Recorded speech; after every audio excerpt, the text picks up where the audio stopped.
Good morning, good afternoon, good evening, good night, depending on where you are in this world. God bless you. This is Gloria White coming to you from Utah, USA. Today we're going to be continuing in the complete Apocrypha in the book Jasher, and we are in chapter 67. There was a man in the land of Egypt of the seed of Levi, whose name was Amram, the son of Kehath, the son of Levi, the son of Israel. And this man went and took a wife, namely Jochebed, the daughter of Levi, his father's sister. And she was 126 years old, and he came in unto her. And the woman conceived and bore a daughter, and he called her name Miriam, because in those days the Egyptians had embittered the lives of the children of Israel. And she conceived again and bore a son, and she called his name Aaron. For in the days of her conception Pharaoh began to spill the blood of the male of children of Israel. In those days died Zepho, the son of Eliphaz, son of Esau, king of Chittim. And Janius reigned in his stead. And the time that Zepho reigned over the children of Chittim was 50 years. And he died and was buried in the city of Nabna, in the land of Chittim. And Janius, one of the mighty men of the children of Chittim, reigned after him, and he reigned 50 years. And it was after the death of the king of Chittim that Balaam, the son of Beor, fled from the land of Chittim. And he went and came to Egypt, to Pharaoh, king of Egypt. And Pharaoh received him with great honor, for he had heard of his wisdom. And he gave him presents and made him for a counselor, and aggrandized him. And Balaam dwelt in Egypt, in honor with all the nobles of the king. And the nobles exalted him, because they all coveted to learn his wisdom. And in the 130th year of Israel's going down to Egypt, Pharaoh dreamed the dream that he was sitting upon his kingly throne, and lifted up his eyes and saw an old man standing before him. And there were scales in the hands of the old man, such scales as are used by merchants. And the old man took the scales and hung them before Pharaoh. And the old man took all of the elders of Egypt, and all its nobles and great men, and he tied them together and put them in one scale. And he took a milk kid and put it in the other scale, and the kid preponderated over all. And Pharaoh was astonished at this dreadful vision, why the kid should preponderate over all. And Pharaoh awoke, and behold, it was a dream. And Pharaoh rose up early in the morning, and called all his servants, and related to them the dream, and the men were greatly afraid. And the king said to all his wise men, Interpret, I pray you, the dream which I dreamed, that I may know it. And Balaam, the son of Beor, answered the king and said unto him, This means nothing else but a great evil that will spring up against Egypt in the latter days. For a son will be born to Israel, who will destroy all Egypt and its inhabitants, and bring out the Israelites from Egypt with a mighty hand. Now, therefore, O king, take counsel upon this matter, that you may destroy the hope of the children of Israel and their expectation before this evil arises against Egypt. And the king said unto Balaam, And what will we do unto Israel? Surely after a certain manner did we at first counsel against them, and could not prevail over them. Now therefore give you also advice against them, by which we may prevail over them. And Balaam answered the king, saying, Send now and call your 2 counselors, and we will see what their advice is upon this matter, and afterward your servant will speak. And the king sent and called his 2 counselors, Reuel the Midianite, and Job the Uzite. And they came and sat before the king. And the king said unto them, Behold, you have both heard the dream which I have dreamed, and the interpretation thereof. Now therefore give counsel, and know, and see what is to be done to the children of Israel, whereby we may prevail over them, before their evil will spring up against us. And Reuel the Midianite answered the king and said, May the king live, may the king live forever. If it seems good to the king, let him desist from the Hebrews, and leave them. And let not him stretch out his hand against them. For these are they whom the Lord chose in days of old, and took as the lot of his inheritance from among all the nations of the earth, and the kings of the earth. And who is there that stretched his hand against them with impunity, of whom their God was not avenged? Surely you know when Abraham went down to Egypt, Pharaoh, the former king of Egypt, saw Sarah his wife, and took her for a wife, because Abraham said, She is my sister. For he was afraid lest the men of Egypt should slay him on account of his wife. And when the king of Egypt had taken Sarah, then God smote him and his household with heavy plagues, until he restored Abraham his wife Sarah. Then was he healed. And Abimelech the Geriite, king of the Philistines, God punished on account of Sarah's wife of Abraham, in stopping up every womb from the man to the beast. When their God came to Abimelech in the dream of night, and terrified him, in order that he might restore Abraham's Sarah, whom he had taken. And afterward all the people of Gerar were punished on account of Sarah, and Abraham prayed to his God for them, and he was entreated of him, and he healed them.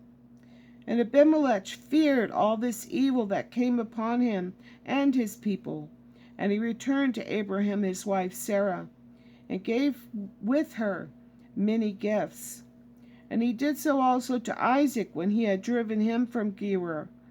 And God had done wonderful things to him, that all the watercourses of Gerar were dried up, and their productive trees did not bring out, until Abimelech of Gerar, and Ahuzath, one of his friends, and Pekah, the captain of his host, went to him, and they bent and bowed down before him to the ground. And they requested of him to supplicate for them, and he prayed to the Lord for them, and the Lord was entreated of him, and he healed them. Jacob also, the plain man, was delivered through his integrity from the hand of his brother Esau, and from the hand of Laban the Syrian, his mother's brother, who had sought his life, likewise from all the kings of the Canaanites, who had come together against him and his children to destroy them. And the Lord delivered them out of their hands, that they turned upon them and smote them. For who had ever stretched out his hand against them with impunity? Surely Pharaoh the former, your father's father, raised Joseph, the son of Jacob, above all the princes of the land of Egypt, when he saw his wisdom. For through his wisdom he rescued all the inhabitants of the land from the famine. After which he ordered Jacob and his children to come down to Egypt, in order that through their virtue the land of Egypt and the land of Goshen might be delivered from the famine. Now, therefore, if it seem good in your eyes, cease from destroying the children of Israel. But if it not be your will that they will dwell in Egypt, send them out from here, that they may go to the land of Canaan, the land where their ancestors sojourned. And when Pharaoh heard the words of Jethro, he was very angry with him, so that he rose up with shame from the king's presence, and went to Midian, his land, and took Joseph's stick with him. And the king said to Job the Uzite, What say you, Job? And what is your advice respecting the Hebrews? So Job said to the king, Behold, all the inhabitants of the land are in your power. Let the king do as it seems good in his eyes. And the king said unto Balaam, What do you say, Balaam? Speak your word that we may hear it." And Balaam said to the king, "Of all the king has counseled against the Hebrews, they will be delivered, and the king will not be able to prevail over them with any counsel. For if you think to lessen them by flaming fire, you cannot prevail over them. For surely their God delivered Abraham their father from Ur of the Chaldeans. And if you think to destroy them with a sword, surely Isaac their father was delivered from it, and a ram was placed in his stead. And if with hard and rigorous labor you think to lessen them, you will not prevail even in this. For their father Jacob served Laban in all manner of hard work and prospered. Now therefore, O king, hear my words. For this is the counsel which is counseled against them, by which you will prevail over them, and from which you should not depart. If it pleases the king, let him order all their children, which will be born from this day forward, to be thrown into the water. For by this can you wipe away their name. For none of them, nor of their fathers, were tried in this manner." And the king heard the words of Balaam, and the thing pleased the king and the princes, and the king did according to the words of Balaam. And the king ordered a proclamation to be issued, and a law to be made throughout the land of Egypt, saying, "Every male child born to the Hebrews from this day forward will be thrown into the water." And Pharaoh called unto all his servants, saying, "Go now and seek throughout the land of Goshen, where the children of Israel are, and see that every son born to the Hebrews will be cast into the river, but every daughter you will let live." And when the children of Israel heard this thing, which Pharaoh had commanded, to cast their male children into the river, some of the people separated from their wives, and others adhered to them. And from that day forward, when the time of delivery arrived for those women of Israel who had remained with their husbands, they went to the field to deliver, and they brought out in the field, and left their children upon the field, and returned home. And the Lord, who had sworn to their ancestors to multiply them, sent one of his ministering angels, which are in heaven, to wash each child in water, to anoint and swaddle it, and put it into its hands, 2 smooth stones, from one which it sucked milk, and the other honey. And he caused its hair to grow to its knees, by which it might cover itself, to comfort it and to cleave to it, through his compassion for it. And when God had compassion over them, and had desired to multiply them upon the face of the land, he ordered his earth to receive them to be preserved therein, until the time of their growing up, after which the earth opened its mouth, and vomited them out, and they sprouted out from the city like the herb of the earth, and the grass of the forest. And they returned each to his family and to his father's house, and they remained with them. And babes of the children of Israel were upon the earth like the herb of the field, through God's grace to them. And when all of the Egyptians saw this thing, they went out, each to his field, with his yoke of oxen and his plowshare, and they plowed it up as one plows the earth at seed time. And when they plowed, they were unable to hurt the infants of the children of Israel. So the people increased and waxed exceedingly. And Pharaoh ordered his officers daily to go to Goshen to seek for the babes of the children of Israel. And when they had sought and found one, they took it from its mother's bosom by force, and threw it into the river.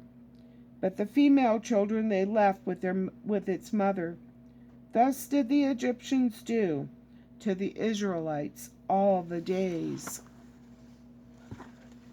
Well, I can just about imagine who this Balaam is, and I don't think he's a very godly man. And as always, I love you.